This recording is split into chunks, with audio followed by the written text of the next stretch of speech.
Assalamualaikum warahmatullahi wabarakatuh. Saya Rehan Hafiz.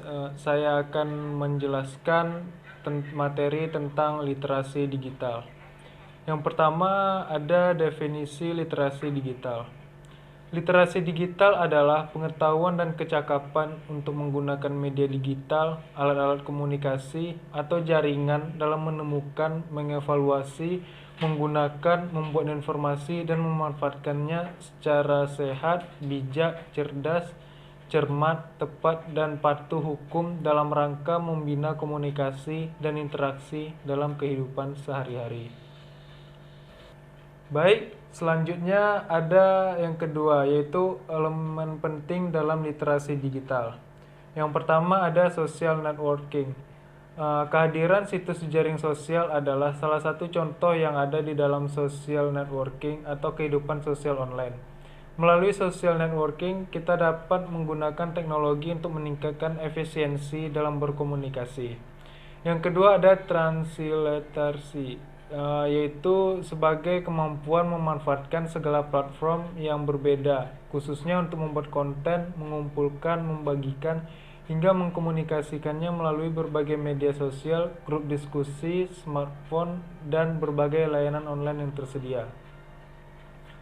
Yang ketiga ada maintaining privasi, yaitu menampilkan identitas seperlunya saja untuk menghindari hal-hal buruk.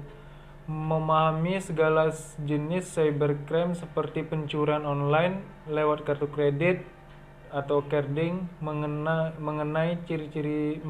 ciri-ciri situs palsu, penipuan via email, dan lain sebagainya. Lalu yang keempat ada creating content.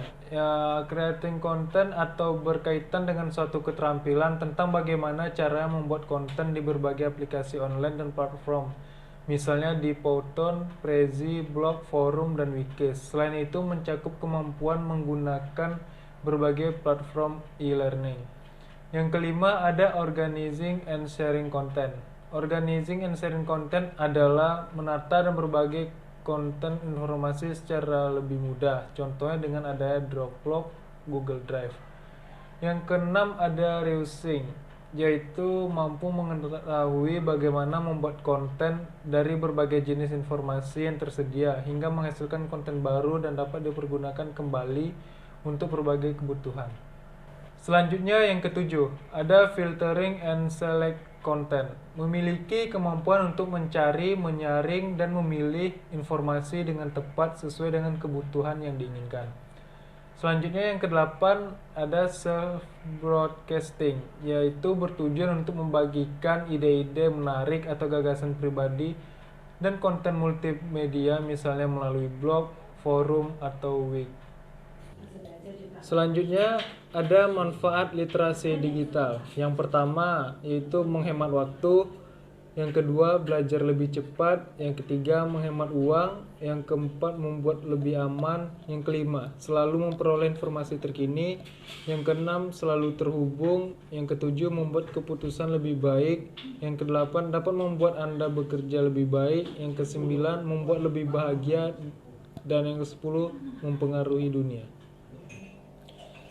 Selanjutnya yang terakhir ada prinsip dasar pengembangan literasi digital. Yang pertama, ada pemahaman.